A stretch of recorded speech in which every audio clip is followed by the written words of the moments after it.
నమస్కారం జీటీవీ వార్తలకు స్వాగతం ముందుగా ముఖ్యాంశాలు సంక్షేమ ఫలాలు లబ్ధిదారులందరికీ అందించే దానిలో తేడా రాకూడదన్న ఎమ్మెల్యే అన్నాబత్తుని ప్రభుత్వ రూరల్ శాఖల అధికారులతో సమీక్ష నిర్వహించిన ఎమ్మెల్యే తాలూకా కాలేజీ ప్రాంగణంలోనే బాణసంచా విక్రయాలు సబ్ కలెక్టర్ వెల్లడి బయట విక్రయిస్తే చర్యలు తప్పవంటూ హెచ్చరిక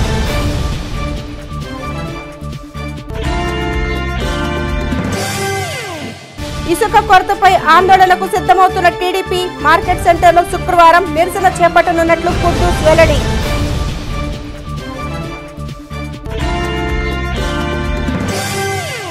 రాష్ట్రాభివృద్ధి ప్రజా సంక్షేమమే లక్ష్యంగా ముఖ్యమంత్రి వైఎస్ జగన్మోహన్ రెడ్డి పరిపాలన చేస్తున్నారని ఎమ్మెల్యే అన్నాబత్తుని శివకుమార్ పేర్కొన్నారు. ఎంపీడీఓ కార్యాలయంలో వివిధ ప్రభుత్వ శాఖ అధికారులతో సమీక్షా సమావేశాన్ని ఎమ్మెల్యే నిర్వహించారు. రైతులకు కౌలు రైతులకు పంట పెట్టుబడి సాయాన్ని అందించాలన్న లక్ష్యంతోనే ముఖ్యమంత్రి జగన్మోహన్ రెడ్డి రైతు భరోసా కార్యక్రమాన్ని అమలు చేస్తున్నట్లు ఎమ్మెల్యే అన్నాబత్తుని శివకుమార్ తెలియజేశారు. రైతు భరోసా పథకాన్ని ఎక్కువ మంది రైతులు కౌలు రైతులు సద్వినియోగం చేసుకునేలా అధికారులు తగు చర్యలు తీసుకోవాలని ఎమ్మెల్యే వ్యవసాయ అధికారి శ్రీకృష్ణదేవరాయలకు సూచించారు. తెనాలి నియోజకవర్గంలోని రైతులకు కౌలు రైతులకు రైతు భరోసా పథకంపై అవగాహన కల్పించి ఎక్కువ మంది రైతులను కౌలు రైతులను పథకంలో భాగస్వామ్యం చేయడం జరిగిందని ఏడీఏ శ్రీకృష్ణదేవరాయలు ఎమ్మెల్యేకు తెలియజేశారు.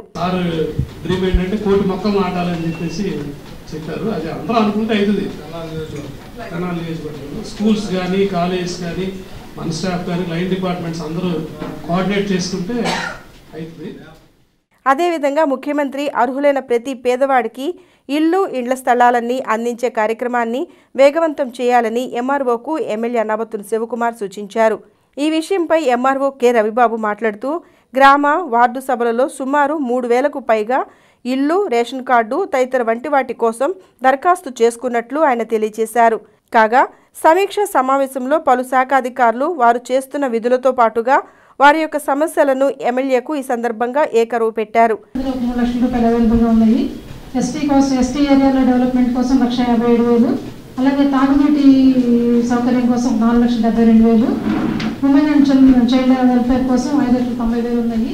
ఈ ఫండ్స్తోనే ఉన్నాయి కాబట్టి నేను సిడిపో గారిని అడిగాను, ఎక్కడైతే మీకు భవనాలు అసంపూర్తిగా ఉన్నాయో వాటికి, అలాగే ముఖ్యంగా టాయిలెట్స్ అవసరం కాబట్టి టాయిలెట్స్ రిపేర్ ఉన్న నిర్మాణం కావాల్సిన ఫ్లోరింగ్ పాడైపోయిన లెవెలింగ్ కావాలన్నా అలాంటివన్నీ కూడా మీరు మొత్తం ఇచ్చినట్లయితే ప్రయారిటీ ప్రకారం 5,90,000 రూపాయలతో మనం నిర్ణయం తీసుకుని ఏ గద ఎస్టిమేషన్ వేయించి అది మనం ఉమెన్ వెల్ఫేర్ పీడీగా పంపించాల్సి ఉంటుంది సార్. అక్కడి నుంచి అప్రూవల్ వచ్చిన తర్వాత మళ్ళీ స్పెషల్ ఆఫీసర్ పర్మిషన్ తీసుకుని వాటిని మనం టైకప్ చేయడానికి ఉంటుంది. అలా నేను సిడిపో గారిని అడిగాను, వారు ఒక 2 ఇచ్చారు. ఇప్పుడు మీరు చెప్పినట్లుగా మిగిలిన కూడా ఇచ్చేస్తే ఒక 2-3 రోజుల్లో మొత్తం వాటి ఎస్టిమేషన్ చేయించి మీరు ఇచ్చిన ప్రయారిటీ ప్రకారం పీడీగా పంపించడం జరుగుతుంది. సమీక్షా సమావేశం అనంతరం మీడియాతో ఎమ్మెల్యే అన్నాబత్తుని శివకుమార్ మాట్లాడుతూ అధికారుల సమన్వయంతోనే ప్రజా సమస్యలను పరిష్కరించేందుకు అన్ని చర్యలు తీసుకుంటున్నట్లు ఆయన తెలియజేశారు. గ్రామ సచివాలయ ఉద్యోగుల ద్వారానే ప్రభుత్వం అమలు చేస్తున్న సంక్షేమ కార్యక్రమాలు ప్రజలకు అందించేందుకు అన్ని ఏర్పాట్లు చేస్తున్నట్లు ఆయన తెలిపారు. ప్రజా సమస్యలను తెలుసుకుని వాటిని పరిష్కరించేందుకు తగు చర్యలు తీసుకోవటం జరుగుతుందని ఆయన తెలియజేశారు. ప్రజలకు మెరుగైన సౌకర్యాలను కల్పిస్తూ వారికి సంక్షేమ పరిపాలనను అందించాలన్నదే తన లక్ష్యమని ఎమ్మెల్యే అన్నాబత్తుని శివకుమార్ తెలియజేశారు. గవర్నమెంట్లో ఉన్న ప్రతి అధికారి ప్రతి డిపార్ట్మెంట్స్ను ఒక సమన్వయంతో ప్రజలకు సేవ చేసేదానికోసం ఆయన ఎన్నో కార్యక్రమాలని ఆయన తీసుకొచ్చిన ప్రతి కార్యక్రమాన్ని అధికారులు ప్రజాప్రతినిధులు ప్రజలకి మంచి జరిగే విధంగా చేసే క్రమంలో భాగంగానే వీటన్నిటినీ మానిటరింగ్ చేయడం కోసం అని చెప్పి అందరం కూర్చోవటం జరిగింది. మరి ముఖ్యంగా తెనాలి మండలానికి సంబంధించి అగ్రికల్చర్ అయితే అలాగే విజయలక్ష్మి గారు, అట్లాగే ఎంఆర్ఓ గారు, అలాగే కృష్ణదేవరాయ గారు అందరం అన్ని డిపార్ట్మెంట్స్ కూర్చొని ఈరోజు తెనాలి మండలంలో ఎక్కడైతే ఏ డిపార్ట్మెంట్స్ సంబంధించి ముందు అడ్మినిస్ట్రేటివ్ ప్రాబ్లమ్స్ ఏమైనా ఉంటే దాన్ని కూడా ఒక శాసనసభ్యునిగా గవర్నమెంట్కి నివేదించడానికి, అలాగే ఏమైతే మరి ముఖ్యంగా రైతు భరోసా, ఈ రైతు భరోసా సంబంధించి ఇంకా గవర్నమెంట్ డేట్ పెంచింది కాబట్టి ఎక్కువ మంది రైతాంగానికి ఎక్కువ మంది కౌలు రైతు చేసే వాళ్ళకి ఈ రైతు భరోసాని అందించాలా అనేది ఈరోజు మేమందరం తీసుకున్న ఒక నిర్ణయం. సో డెఫినెట్గా ఏమేమైతే దీంట్లో మేమందరం ఇష్యూస్ని ఇచ్చేసామో వాటన్నిటిని రాబోయే రోజుల్లోనే షార్ట్అవుట్ చేసి ఇంకా బాగా, ఎందుకంటే ఈరోజు గ్రామ సచివాలయాలు కూడా రావటం జరుగుతూ ఉంది. ఆ సచివాలయ ఉద్యోగస్తుల ద్వారా చాలా వరకు ప్రభుత్వ ఆఫీసుల్లో మ్యాన్ పవర్ లేదు అనేది దీంతో ఈ గ్రామ సచివాలయంతో పోతూ ఉంది. సో ఈరోజు ప్రభుత్వం ప్రజల యొక్క సేవలు చేసేదానికి మ్యాన్ పవర్ అనేది డెఫినెట్గా గ్రామ సచివాలయ వ్యవస్థ ద్వారా సుమారు 500 సేవలను మనం గ్రామ సచివాలయం ఇస్తున్నాం కాబట్టి. సమీక్ష సమావేశంలో వివిధ ప్రభుత్వ శాఖ అధికారులు తదితరులు పాల్గొన్నారు. ప్రభుత్వం నిర్దేశించిన ప్రాంతంలోనే బాణసంచా విక్రయాలు నిర్వహించాలని తెనాలి సబ్ కలెక్టర్ దినేష్ కుమార్ పేర్కొన్నారు. దీనికి సంబంధించి విక్రయ కేంద్రాలు పరిశీలించిన ఆయన ఎప్పటిలాగానే తాలూకా జూనియర్ కాలేజీ ప్రాంగణంలోనే విక్రయాలు నిర్వహించాలని సబ్ కలెక్టర్ ఆదేశించారు. దీపావళి పండుగను ప్రతి ఒక్కరూ సంతోషంగా జరుపుకోవాలని సబ్ కలెక్టర్ దినేష్ కుమార్ తెలియజేశారు. బాణసంచా విక్రయించే వ్యాపారులు తప్పనిసరిగా ప్రభుత్వ అనుమతి తీసుకోవాలని ఆయన తెలిపారు. అదేవిధంగా వ్యాపారస్తులు ప్రభుత్వ నిబంధనల ప్రకారం అన్ని సౌకర్యాలను ఏర్పాటు చేసుకోవాలని, అలా లేని పక్షంలో వారి యొక్క లైసెన్సును రద్దు చేయడం జరుగుతుందని ఆయన తెలియజేశారు. సో డిఎస్పీ గారు అలాగే ఫైర్ సర్వీసెస్ నుంచి వారు ఇన్స్పెక్ట్ చేయడం జరిగింది. అంటే 2 ఆప్షన్స్ కన్సిడర్ చేయడం జరిగింది. ఒకటి ఏంటంటే మనకి తాలూకా హై స్కూల్ దగ్గర ఉన్న గ్రౌండ్ ఎప్పుడైతే మనం పెట్టుకుంటూ వస్తున్నాం ఆ గ్రౌండ్, అలాగే మార్కెట్ యార్డ్ని కూడా ఇన్స్పెక్ట్ చేయడం జరిగింది. రెండిట్లో ఏ లొకేషన్ కరెక్ట్గా మనకి సేఫర్ ఆప్షన్ అనిపిస్తే ఆ లొకేషన్ చూస్ చేయడం జరుగుతుంది. సో తాలూకా ఆఫీస్ అని చెప్పి లొకేషన్ డిసైడ్ చేయడం జరిగింది. ఎందుకంటే అక్కడ మనకి ఫైర్ సర్వీసెస్ కానీ అలాగే పోలీస్ వారికి కానీ కూడా చాలా కంఫర్టబుల్గా ఉంటుంది. ఒకవేళ ఏదైనా అన్ఫార్చునేట్ ఈవెంట్ ఏదైనా కూడా వెంటనే రెస్పాండ్ అవ్వడానికి. సో అక్కడ మనకి ఇప్పటికీ 46 లైసెన్సెస్ మనకి అర్బన్ ఏరియాలో వచ్చాయి. సో ఈ 46 లైసెన్సెస్కి ఈరోజు డిప్ ద్వారానే వారికి స్లాట్స్ అవి అరేంజ్ చేయడం జరుగుతుంది. సో దయచేసి క్రాకర్ లైసెన్సెస్ ఎవరికైతే ఇస్తున్నామో వాళ్ళందరికీ మనవండి. ఏవైతే మనకి రూల్స్ అండ్ రెగ్యులేషన్స్ ఉన్నాయో, ఏవైతే మీరు ఫైర్ సేఫ్టీ మెజర్స్ కానీ అలాగే పోలీస్ వారి డైరెక్షన్స్ కానీ మీరు ఫాలో అవ్వాలి. అది తప్పకుండా మీరు ఫాలో అవ్వాలి. డిఎస్పీ శ్రీలక్ష్మి మాట్లాడుతూ దీపావళి పండుగను పురస్కరించుకుని వ్యాపారస్తులు వారికి కేటాయించిన స్టాల్స్లోనే విక్రయాలు జరపాలని ఆమె తెలియజేశారు. అదేవిధంగా ఎలాంటి ప్రభుత్వ అనుమతి లేకుండా బాణసంచా విక్రయాలు జరపరాదని ఆమె తెలిపారు. ఈ క్రాకర్స్ వాళ్ళందరికీ కూడా ఇందాక మన సబ్ కలెక్టర్ గారు చెప్పినట్టు లైసెన్స్లు అనేది డిప్ ద్వారా తీసి ఇవ్వడం జరుగుతుంది. అదేవిధంగా వీళ్ళు షాప్స్ కూడా ఇన్స్టాల్ చేస్తారు కనుక వారందరికీ కూడా ఎవరైతే లైసెన్స్లు తీసుకుంటున్నారో ఫైర్ క్రాకర్స్ షాప్ హోల్డర్స్ అందరికీ పోలీస్ డిపార్ట్మెంట్ తరఫున మేము తెలియజేసేది ఒకటే, ఖచ్చితంగా మీకు అలాట్ చేసిన స్లాట్లోనే షాప్స్ని పెట్టుకోండి. ఆ డిస్టెన్స్ అనేది మెయింటైన్ చేయండి shop to shop. And at the same time fire safety measures అనేటివి ఖచ్చితంగా తీసుకోండి. లైక్ వాటర్ పెట్టుకోవడం కానీ, శాండ్ బ్యాగ్స్ కానీ, ఫాగ్ కానీ ఖచ్చితంగా వాటిని మెయింటైన్ చేసుకోండి. అండ్ ఎనీ ఇన్సిడెంట్ ఏదైనా మీకు ఇన్సిడెంట్ జరుగుతుందంటే ఇమ్మీడియట్గా పోలీస్ వారికి ఇన్ఫర్మేషన్ కూడా అందివ్వాల్సి ఉంటుంది. ఇవ్వాలి కూడా. మీరు ప్రాంప్ట్గా ఉంటేనే మనం మ్యాక్సిమం ఫైర్ యాక్సిడెంట్స్ని స్టాప్ చేయగలము. అంతేకాకుండా ప్రజానికానికి కూడా ఉన్న మనవి ఏంటంటే, మీరు ఈ క్రాకర్స్ కాల్చేటప్పుడు సెలబ్రేట్ చేసుకునేటప్పుడు తగిన జాగ్రత్తలు తీసుకొని, ముఖ్యంగా చిన్నపిల్లల విషయంలో. సబ్ కలెక్టర్ దినేష్ కుమార్ వెంట municipal commissioner Jaswanth Rao, town planning అధికారులు, మున్సిపల్ సిబ్బంది, ఫైర్ అధికారులు తదితరులు ఉన్నారు. ప్రజా వ్యతిరేక విధానాలను వైఎస్ జగన్మోహన్ రెడ్డి ప్రభుత్వం అవలంబిస్తుందని టీడీపీ పట్టణ అధ్యక్షులు కుద్దూస్ ఆరోపించారు. టీడీపీ కార్యాలయంలో జరిగిన విలేకరుల సమావేశంలో శుక్రవారం టీడీపీ ఆధ్వర్యంలో ఇసుక కొరతపై చేపట్టనున్న నిరసన కార్యక్రమాన్ని విజయవంతం చేయాలని కుద్దూస్ భవన నిర్మాణ కార్మికులకు పిలుపునిచ్చారు. మాజీ ముఖ్యమంత్రి చంద్రబాబు నాయుడు ప్రభుత్వ హయాంలో పేదవారికి ఉచిత ఇసుకను అందించడం జరిగిందని టీడీపీ పట్టణ అధ్యక్షులు కుద్దూస్ పేర్కొన్నారు. గత ప్రభుత్వ పరిపాలనలో ఎప్పుడూ భవన నిర్మాణ కార్మికులు ఇబ్బందికరమైన పరిస్థితులను ఎదుర్కొన్న సందర్భాలు లేవని ఆయన తెలియజేశారు. వైఎస్ఆర్సీపీ ప్రభుత్వం అధికారంలోకి వచ్చి 4 నెలలు అయినా ఇంతవరకు ఇసుక కొరత తీరకపోగా భవన నిర్మాణ కార్మికులు దుర్భరమైన జీవనాన్ని గడుపుతున్నట్లు ఆయన తెలిపారు. మాజీ మంత్రి ఆలపాటి రాజేంద్ర ప్రసాద్ నేతృత్వంలో ఇసుక కొరత జీవనోపాధిని కోల్పోతున్న కార్మికుల పక్షాన నిరసన కార్యక్రమాన్ని మున్సిపల్ కార్యాలయం ఎదుట నిర్వహిస్తున్నట్లు ఆయన తెలియజేశారు. గత 4.5 మాసాల నుండి కూడా వైఎస్ఆర్సీపీ ప్రభుత్వం తీసుకున్నటువంటి నిరంకుశ విధానం, మొండి వైఖరి విడనాడి ఇసుకని వెంటనే విడుదల చేసి ఎవరైతే భవన నిర్మాణ కార్మికులు, శ్రామికులు, కర్షకులు, రోడ్డు నిర్మాణం చేసే కార్మికులు, వీళ్ళందరినీ కూడా జీవనోపాధి మళ్ళీ మెరుగుపరిచేలాగా నిర్ణయం తీసుకునే విధంగా చర్యలు తీసుకురావాలి. ఆ విధంగా ప్రభుత్వం మీ అందరి యొక్క శ్రామికుల యొక్క ఆకలి ఘోష వినిపించి దిగి రావాలి. వారి యొక్క నిరంకుశ మొండి వైఖరి విడనాడి ఇసుకను విడుదల చేయాలని మంచి ఉద్దేశంతో నారా చంద్రబాబు నాయుడు గారి నాయకత్వంలో తెలుగుదేశం పార్టీతో పాటు మిత్రపక్షాలైనటువంటి CPI, CPM, Janasena, Congress party, అదేవిధంగా ఈ భవన నిర్మాణ రంగంలో ఉన్నటువంటి 32 సంఘాలు ఉన్నటువంటి టాపీ మేస్త్రీలు కావచ్చు, వడ్రంగి మేస్త్రీలు కావచ్చు, పెయింట్ మేస్త్రీలు కావచ్చు, ఇలా చెప్పుకుంటా పోతే సెంటరింగ్ దగ్గర నుండి, టైల్స్ దగ్గర నుండి, మార్బుల్ దగ్గర నుండి, డ్రైనేజ్ దగ్గర నుండి ఇట్లా చెప్పుకుంటా 32 సంబంధించిన భవన నిర్మాణ కార్మికుల సోదరుల కోసం ఈనాడు తలపెట్టినటువంటి రేపు ఉదయం 9 గంటల నుండి సాయంత్రం 6 గంటల వరకు కూడా స్థానిక మున్సిపల్ ఆఫీస్ దగ్గర ఉన్నటువంటి ఎన్టీ రామారావు గారి బొమ్మ దగ్గర ఒకరోజు దీక్షా కార్యక్రమం చేపట్టడం జరిగింది.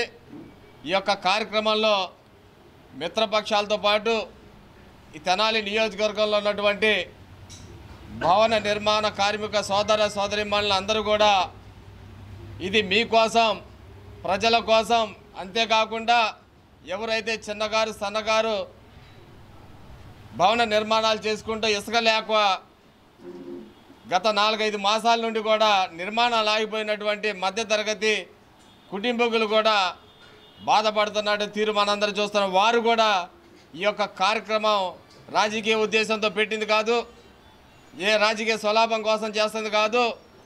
కళ్ళ ముందు చూస్తున్నటువంటి వాస్తవం. చివరికి నేరాలు చేయడానికి కూడా పూట గడవక ఏ విధంగా ఇబ్బంది పడుతున్నారో కార్మికులు మనం చూస్తూ ఉన్నాం.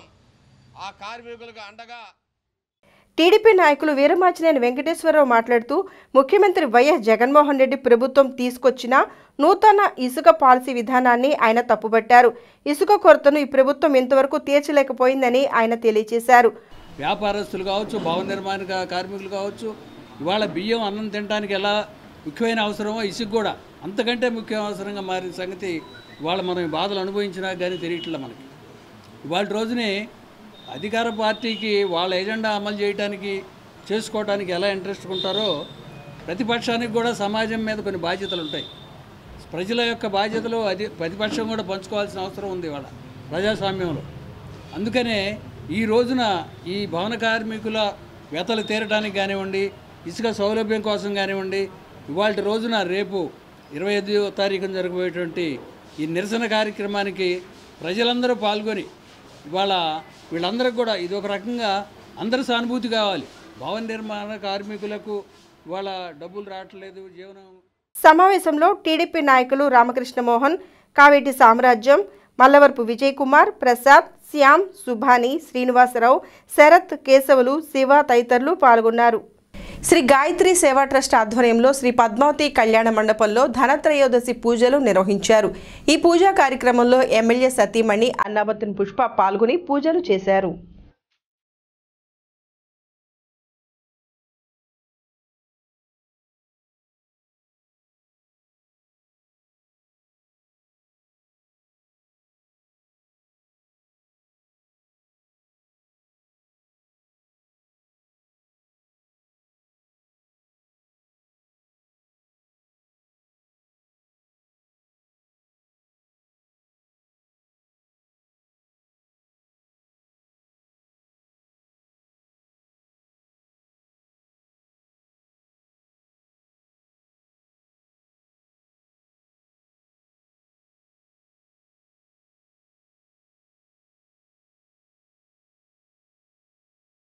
ధనత్రయోదశిని పురస్కరించుకుని గురువారం చెంచుపేటలోని శ్రీ పద్మావతి కళ్యాణ మండపంలో మహాలక్ష్మి అమ్మవార్లకు విశేష పూజలు నిర్వహించారు. శ్రీ గాయత్రి సేవా ట్రస్ట్ నిర్వాహకులు ఏఆర్కే చక్రవర్తి ఆధ్వర్యంలో జరిగిన ఈ విశేష పూజా కార్యక్రమంలో ఎమ్మెల్యే సతీమణి అన్నాబత్తున్ పుష్ప పాల్గొని పూజలు చేశారు.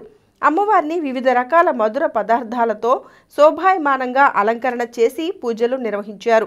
ఈ పూజా కార్యక్రమంలో అన్నాబత్తుని పుష్పతో పాటు నల్లూరు సామ్రాజ్యం పలువురు ముత్తైదువులు పూజలో పాల్గొన్నారు. ధనత్రయోదశి పర్వదినాన్ని పురస్కరించుకుని తెనాలి పద్మావతి కళ్యాణ మండపంలో శ్రీ గాయత్రి సేవా హృదయం తరపున 2 రోజుల కార్యక్రమాలు జరుగుతున్నాయి. దానిలో భాగంగా ఇవాళ గురువారం సాయంత్రం అమ్మవారికి అభిషేకం జరిగింది. రేపటి రోజున ధనత్రయోదశి పర్వదినం సందర్భంగా అమ్మవారు ధనలక్ష్మీదేవిగా మహాలక్ష్మిగా అలంకృతై వివిధములైనటువంటి అలంకారాలతోనూ అలాగే తినుబండారాలు తీపి పదార్థాలతోనూ అలంకృతయ్యై అందరికీ దర్శనమిస్తారు. రేపటి రోజున అలంకారం చాలా భవ్యంగా ఉంటుంది. లోకక్షేమం కోరుతూ లోక కళ్యాణం కోరుతూ కేంద్ర ప్రభుత్వం నవంబర్ 4వ తేదీన 16 దేశాలతో కుదుర్చుకునే ప్రాంతీయ సమగ్ర ఆర్థిక భాగస్వామ్య ఒప్పందం గత WTO ఒప్పందం కంటే హానికరమని ఆంధ్రప్రదేశ్ రైతు సంఘ నాయకులు సబ్ కలెక్టర్ కె దినేష్ కుమార్కు వినతిపత్రం అందజేశారు. భారతదేశం పొరుగు దేశాలతో కుదుర్చుకునే ఆర్థిక భాగస్వామ్య ఒప్పందం వల్ల మన దేశంలోని పాడి పరిశ్రమకు ఇబ్బంది కలుగుతుందని సామిరెడ్డి చెప్పారు. ఆస్ట్రేలియా, న్యూజిలాండ్ దేశాల నుండి పాల ఉత్పత్తులు దిగుమతి అవుతాయని, దీనివల్ల పాడి పరిశ్రమ మీద ఆధారపడి జీవిస్తున్న కోట్ల మంది కుటుంబాలు రోడ్డున పడతాయని సామిరెడ్డి తెలియజేశారు. మలేషియా, ఇండోనేషియా దేశాలు పామాయిల్ దిగుమతులపై ఉన్న 64 సుంకాలను రద్దు చేయాలని ఒత్తిడి చేస్తున్నాయని చెప్పారు. ఈ సందర్భంగా కేంద్ర వాణిజ్య మంత్రి షిమూషి గోయల్కు వినతి పత్రాన్ని పంపించాలని సబ్ కలెక్టర్ని కోరినట్లు సామిరెడ్డి తెలిపారు. సమగ్ర వాణిజ్య ఒప్పందం చేసుకోబోతుంది. ఈ ఒప్పందం వలన కోట్లాది మంది రైతాంగం వీధులు పాలయ్యే పరిస్థితిని కేంద్ర ప్రభుత్వం కల్పిస్తుంది. దీన్ని వ్యతిరేకించాలని అఖిల భారత కిసాన్ సభ అట్లాగే పాడి రైతాంగ సమాఖ్య కూడా పిలుపునిస్తున్నాయి. ఈరోజు అన్ని జిల్లా కలెక్టర్లు కార్యాలయాలకి అట్లాగే సబ్ కలెక్టర్కి కూడా వినతి పత్రం ఇవ్వటం జరిగింది. ఈ ఒప్పందం సారాంశంగాని అమలయ్యేట్లయితే మన దేశంలో 10 కోట్ల మంది పాల మీద ఆధారపడి పాడి రైతులు జీవిస్తున్నారు. మనకి దాదాపు ఉత్పత్తి అయ్యే పాలలో దాదాపు 2 కోట్ల టన్నులు పైగా కూడా మనకి అదనంగా ఉత్పత్తి అవుతున్నాయి. కానీ అవసరం లేకపోయినా కానీ న్యూజిలాండ్, ఆస్ట్రేలియా వంటి విదేశాల నుంచి పాల దిగుమతులు చేసుకోవటానికి రేపు నవంబర్ 4వ తేదీన ఒప్పందం చేసుకోబోతుంది. అంతేకాకుండా పప్పు దినుసులు, పసుపు, శనగలు, కంది, మినుము ఇటువంటివి కూడా దిగుమతి చేసుకునే ఒప్పందం ఉంది. దాంతోపాటు విత్తన హక్కు చట్టాన్ని మనం పోరాడి సాధించుకున్నాం. ఈ విత్తన హక్కు చట్టాన్ని రద్దు చేయాలని జపాన్ వంటి దేశాలు మన మీద ఒత్తిడి చేస్తున్నాయి. ఇట్లాంటి ఒప్పందంగానే రద్దు అయ్యేట్లయితే మనం విత్తనాల కోసం బహుళజాతి సంస్థల మీద ఆధారపడాల్సిన దుస్థితి ఏర్పడుతుంది. ఇప్పటికే బంగాళాదుంపలు మీద పెప్సీ కంపెనీ కోట్ల రూపాయలు లాభాలు సంపాదిస్తుంది. బంగాళాదుంప రైతు నుంచి కిలో బంగాళాదుంప 7 రూపాయలకి కొనుగోలు చేసి దాన్నే పెప్సీ కంపెనీ చిప్స్గా తయారు చేసి 400 రూపాయలకి అమ్ముకొని వేల కోట్ల రూపాయలు అమెరికాకి తరలించుకుపోతున్న వైనం కూడా ఈ ప్రభుత్వానికి గమనంలో లేదనేది మేము చెప్పదలుచున్నాం. సామిరెడ్డి వెంట కంటంనేని హనుమంతరావు, సిద్ధాబత్తును సుబ్రహ్మణ్యం, ఎన్ రాజలక్ష్మి, వై జేమ్స్ రాజులు ఉన్నారు. ఇసుక కొరతతో గత 4 నెలలుగా భవన నిర్మాణ కార్మికులు ఎన్నో ఇబ్బందులు ఎదుర్కొంటున్నట్లు భవన నిర్మాణ కార్మిక నాయకులు ఆదాము తెలియజేశారు. టీడీపీ కార్యాలయంలో భవన నిర్మాణ కార్మిక సంఘం నాయకులు విలేకరుల సమావేశాన్ని నిర్వహించారు. భవన నిర్మాణ కార్మిక నాయకులు ఆదాము మాట్లాడుతూ గత ప్రభుత్వ పాలనలో కార్మికులు ఇలాంటి విపత్కర పరిస్థితులను ఎప్పుడూ ఎదుర్కోలేదని ఆయన తెలియజేశారు. వైఎస్ఆర్సీపీ ప్రభుత్వం ఏర్పడి 4 నెలలు గడిచినా ఇప్పటి వరకు ఇసుక కొరత తీరలేదని ఆయన తీవ్ర ఆవేదనను వ్యక్తం చేశారు. పని లేక భవన నిర్మాణ కార్మికులు పస్తులు ఉంటున్నట్లు ఆయన వారి బాధలను తెలియజేశారు. ఇసుక వదిలితే మాకు హాయిగా ఉంటుంది బతకతాకి, తర్వాత మీరు ఏ పని అయినా చేసుకోవచ్చు. ఇప్పట్లో మాకు ఇసుక లేక మా ఇంట్లో భార్యాభర్తలు గొడవలు పడి పిల్లలు సంసారం అల్లకుల్లాలం అయిపోయి నానా అవస్థలు పడి కొన్ని సంసారాలు ఇడిపోయినాయి. ఈ జగన్ గారు ఇలా చేస్తున్నాడు. మాకు ఇసుక వదిలితే మాకు ఏ నష్టపరిహారాలు ఉండవు, ఏ బాధలు ఉండవు.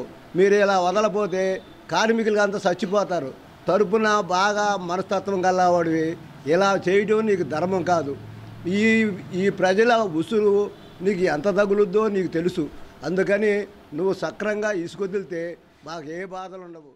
భవన నిర్మాణ కార్మిక నాయకులు పోతురాజు మాట్లాడుతూ ఇసుక కొరత కారణంగా భవన నిర్మాణ కార్మికులతో పాటుగా అనేక మంది వివిధ వృత్తుల కార్మికులు దుర్భరమైన జీవనాన్ని గడుపుతున్నారని ఆయన తెలియజేశారు. ఎన్నడూ లేని విధంగా ఈ 4 నెలల కాలంలో తీవ్ర ఇసుక కొరత ఏర్పడిందని ఆయన తెలిపారు.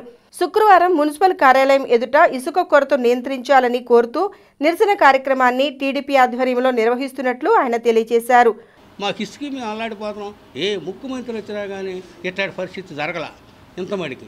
అట్లాంటి పరిస్థితి మరి మీరు ఎందుకు ఆపుతున్నారో ఏదో అర్థం కాల. సరే వచ్చింది, వరద వచ్చిందన్న, వరద వచ్చింది మొన్న. మీరు గెలిచిన తర్వాత వరద ఏడొచ్చింది, వరద రానప్పుడు మనం ఈ ప్రజలు ఎంతమంది ఉన్నారో ఏంటి, ఎంతమంది నీకు 150 150 సీటు ప్రజలు లేబరే కదా ఇచ్చి దరుకుడు చేయడు కదా ఈ పని. మనం ఒక ధర్నా చేస్తున్నాం. ఆ ధర్నాకు ప్రతి ఒక్కళ్ళు హాజరై ఈ కార్యక్రమాన్ని జయప్రదం చేసి మన కోసమే ఇదంతా ఎవరు కూడా మనకు సపోర్ట్ ఇస్తున్న వాళ్ళు తెలుగుదేశం సపోర్ట్ ఇస్తున్నారు. మన కోసం సపోర్ట్ ఇస్తున్నప్పుడు మనం ఏం చేయాలి? మనందరం ఆకాయి కలిసి అందరం ఆయన కాస్త వాళ్ళకి మనం తన్నులు ఇస్తే వాళ్ళు కాస్త మనకి ఎక్కువ చేసి ఈ ఇసుకని ఇప్పటికైనా వదులుతాడో వదలడో కాస్త మనకి ఎవరో ఒకరు తన్నుడు కావాలి కాబట్టి మనం చేస్తున్నాం. కాకపోతే రేపు ప్రతి ఒక్క కార్మిక నాయకులు ప్రతి ఒక్కళ్ళు భవన నిర్మాణ సంఘం ప్రతి వాళ్ళు ఒక్కళ్ళు రేపు 8 గంటలకి మున్సిపల్ ఆఫీస్ కాడ మన ధర్నా జరుగుతుంది. పార్టీ వాళ్ళు కూడా మనం సపోర్ట్ ఇస్తారు. దయచేసి ఇసుకోవాలి మరీ. సమావేశంలో భవన నిర్మాణ కార్మిక నాయకులు అంకమరావు, చంద్రం, వెంకటేశ్వరరావు, జగదీషు, శివకేశవులు, గాంధీ, ఆనందరావు, శ్రీను, సాంబయ్య తదితరులు పాల్గొన్నారు. ఇటీవల రాష్ట్ర ప్రభుత్వం ఎంపిక చేసిన సచివాలయ ఉద్యోగులకు జీరో బ్యాలెన్స్ మీద బ్యాంక్ అకౌంట్ను ప్రారంభించేందుకు ఎస్బీఐ ముందుకు వచ్చింది. పొదుపు భవన్లో శిక్షణ పొందుతున్న ఉద్యోగుల చేత బ్యాంక్ అకౌంట్లను ప్రారంభించారు. గ్రామ సచివాలయాల ద్వారా ప్రభుత్వ సేవలు ప్రజలకు అందించేందుకు శిక్షణ తీసుకుంటున్న సిబ్బందికి ఎస్బీఐ జీరో బ్యాలెన్స్ మీద బ్యాంకు అకౌంట్స్ను ప్రారంభించింది. పొదుపు భవన్లో ప్రాథమిక శిక్షణ తీసుకుంటున్న సిబ్బందికి ఐతానగర్ ఎస్బీఐ బ్రాంచ్ ద్వారా అకౌంట్స్ని ప్రారంభించారు. ఈ సందర్భంగా bank development manager Lakkaraju Sai మాట్లాడుతూ గ్రామ సచివాలయ ఉద్యోగులకు శాలరీ అకౌంట్స్ను ఎస్బీఐ ఐతానగర్ బ్రాంచ్ ఇస్తున్నట్లు చెప్పారు. జీరో బ్యాలెన్స్పై అకౌంట్స్ను ఇవ్వడంతో పాటు ప్రభుత్వ ఉద్యోగులకు ఇచ్చే రాయితీలు కూడా అకౌంట్ హోల్డర్కి ఇవ్వటం జరుగుతుందని లక్కరాజు సాయి చెప్పారు. తెనాల్లో ఈ గ్రామ సహాయకులుగా రిక్రూట్ అయిన వీళ్ళందరికీ కూడా SBI Aithanagar branch zero account మీద ఖాతాలు ఇవ్వడం జరుగుతుంది. ఈ ఖాతాలు సిఎస్పి అకౌంట్స్ అంటారు, అంటే శాలరీ అకౌంట్స్ అంటారు బాడుగ భాషలో. దీని మీద 20 లక్షల రూపాయలు యాక్సిడెంట్ పాలసీ, అది కాక వాళ్ళు ఏదైనా భవిష్యత్తులో లోన్ తీసుకుంటే 0.05 కన్సెషన్, ఏదైనా డీడీ తీసుకున్నప్పుడు కూడా కన్సెషను, ఇలా వాళ్ళకి కొన్ని సౌకర్యాలు కూడా ఇందులో ఉన్నాయి. లాకర్ తీసుకున్నా ఏం తీసుకున్నా కూడా, అంటే ఈ కేవలం వీళ్ళకి వచ్చే అమౌంట్ 15,000 రూపాయలు అయినప్పటికీ కూడా వీళ్ళకి గవర్నమెంట్ ఎంప్లాయీస్తో వచ్చే అన్ని సదుపాయాలని ఈ జీరో అకౌంట్లు ఇవ్వడం జరుగుతుంది. ఇవన్నీ కూడా ఇక్కడ సుమారు ఒక 100 మంది దాకా ఇవాళ అకౌంట్స్ ఓపెనింగ్కి రావడం జరిగింది. అంటే వీళ్ళ ఉన్న వాళ్ళ సహాయకులందరికీ కూడా ఇందులో మేజర్ పార్ట్ ఐతానగర్ బ్రాంచ్ వాళ్ళు తీసుకున్నారు. అలాగే వీళ్ళని వెల్కమ్ చెబుతూ బ్యాంకుకి రమ్మని చెబుతూ మంచి సౌహృద వాతావరణం ఉండాలనే ఉద్దేశంతో ఈ రోజున వీళ్ళందరికీ కూడా మా ఎంపీడీఓ గారు, వేమూరు ఎంపీడీఓ గారు, అలాగే ఎంపీడీఓ విజయలక్ష్మి గారి సహకారంతో వీళ్ళందరికీ కూడా స్నాక్స్, ఒక వెల్కమ్ స్నాక్స్ ఇవ్వడం జరుగుతుంది. ఇది మంచి వాతావరణం. బ్యాంకులు అన్ని వర్గాల ప్రజల్ని కూడా ఆదుకుంటూ వాళ్ళకి అన్ని సౌకర్యాలను ఎప్పటికప్పుడు అందిస్తూ వాళ్ళ అభివృద్ధికి తోడ్పడుతుందని ఇది చిన్న మంచుతున్నగా నేను భావిస్తున్నాను. ఐతానగర్ మేనేజర్ నాగన్న గారు. Aithanagar SBI branch manager Naganna మాట్లాడుతూ సచివాలయ ట్రైనింగ్ పొందే సిబ్బందికి ఎస్బీఐ బ్యాంక్ అకౌంట్స్ని ప్రారంభిస్తుందని చెప్పారు. ప్రభుత్వం అందించే సేవలను ప్రజలకు అందించడంలో ఉద్యోగులు మంచి పేరు తెచ్చుకోవాలని బ్రాంచ్ మేనేజర్ నాగన్న పేర్కొన్నారు. అలాగే మీ అందరికీ గ్రామ వాలంటీర్లందరికీ ఈ corporate salary package accounts open చేయడం కోసం బ్యాంకు వారే ఈ ట్రైనింగ్ ప్రోగ్రామ్కి వచ్చి డీటెయిల్స్ అన్నీ కలెక్ట్ చేసుకొని ఇవ్వడం జరుగుతుంది. అకౌంట్లన్నీ మీ ఆఫీస్ వద్దకే చేరుస్తాం. అలాగే మీరు ఫ్యూచర్లో కూడా ఏదైనా లోన్స్ ఏదైనా అవసరమైనా కానీ మా బ్రాంచ్ని సంప్రదించగలరు. మా ఐతానగర్ శాఖ స్టేట్ బ్యాంకు ఆదివారం కూడా పనిచేస్తుంది. ఈ అవకాశం అందించిన ఎంపీడీఓ గారికి, ఏపీఎంలకి. కార్యక్రమంలో వేమూరు ఎంపీడీఓతో పాటు వివిధ శాఖల అధికారులు పాల్గొన్నారు. ఆల్ ఇండియా రేడియో 3 దశాబ్దాల క్రితం వరకు ప్రజలకు ఒక దిక్సూచి, విజ్ఞానం, వినోదం, వార్తా సమాచారాన్ని, అనేక విషయాల సమాహారాన్ని అందించే సాధనం. ఉదయం 5:55 ప్రారంభమయ్యే రేడియో కార్యక్రమాలు రాత్రి 10 గంటలకు ముగిసేవి. రేడియో కార్యక్రమాలు ప్రారంభంకు ముందు వయలిన్, హార్మోనీల వాయిద్య సంగీత ట్యూన్ ప్రారంభించి 88 సంవత్సరాలు అయిన సందర్భంగా సంక్షిప్త సమాచారం. ఒకప్పుడు రేడియోనే వినోదం. రేడియో ద్వారానే సమస్త సమాచారం అందేది. పత్రికలు ఉన్నా దానికి ముందుగా రేడియో ద్వారా వచ్చే వార్తలకే ప్రాధాన్యత ఉండేది. అయితే రేడియో కార్యక్రమాలు ప్రారంభమయ్యే ముందు 3 నిమిషాల పాటు వయలిన్, హార్మోనీలతో కూడిన సంగీతం వచ్చేది. దాని తరువాత వందే మాతరం అనే దేశగీతాన్ని ప్రసారం చేసేవారు. ఈ నేపథ్యంలో రేడియోలో వచ్చే సంగీత వాయిద్య ట్యూన్ ప్రారంభించి 88 సంవత్సరాలు గడిచిన నేపథ్యంలో ఇప్పటి జనరేషన్కు ఆ సంగీత ట్యూన్ని ఆల్ ఇండియా రేడియో అధికారులు అందించే కార్యక్రమాన్ని చేపట్టారు. ఇటువంటి మధురమైన సంగీత ట్యూన్ని మా ప్రేక్షకుల కోసం అందించడం.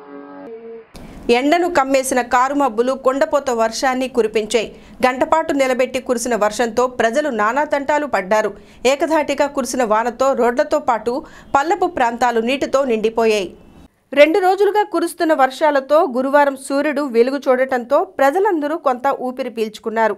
అయితే మధ్యాహ్నం 2 గంటల సమయంలో ఒక్కసారిగా ఆకాశాన్ని కమ్మిన కారుమబ్బులు మరికొంత సమయానికే జోరున వాన కురిసింది. దీంతో జనజీవనం గంటపాటు స్తంభించిపోయింది. వ్యాపార కార్యకలాపాలు ఎక్కడికక్కడ నిలిచిపోయాయి. అలాగే రోడ్లు, పల్లపు ప్రాంతాలు నీటితో నిండిపోయాయి. తెనాలిలో కురిసిన వర్షపాతం 2.5 మిల్లీమీటర్లు కాగా గురువారం ఉదయం 8 గంటల వరకు పలు మండలాల్లో కురిసిన వర్షపాతం వివరాలు ఈ విధంగా ఉన్నాయి. రేపల్లిలో 2.6 మిల్లీమీటర్ల మేర వర్షపాతం నమోదు కాగా దుగ్గిరాల 3.6 మిల్లీమీటర్లు, చేబ్రోలు 2.2, అమర్తలూరు 4, కర్లపాలెం 6, నిజాంపట్నంలో 5 మిల్లీమీటర్ల మేర వర్షపాతం నమోదైనట్లు అధికారులు తెలిపారు. వార్తలు ముగించబోయే ముందు ముఖ్యాంశాలు మరొకసారి. సంక్షేమ ఫలాలు లబ్ధిదారులందరికీ అందించే దానిలో తేడా రాకూడదన్న ఎమ్మెల్యే అన్నాబత్తుని ప్రభుత్వ రూరల్ శాఖల అధికారులతో సమీక్ష నిర్వహించిన ఎమ్మెల్యే.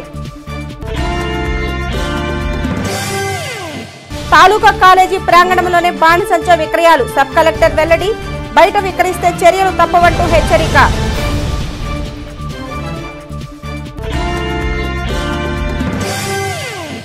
ఇసుక కొరతపై ఆందోళనకు సిద్ధమవుతున్న టీడీపీ. మార్కెట్ సెంటర్లో శుక్రవారం నిరసన చేపట్టనున్నట్లు కుద్దూస్ వెల్లడి.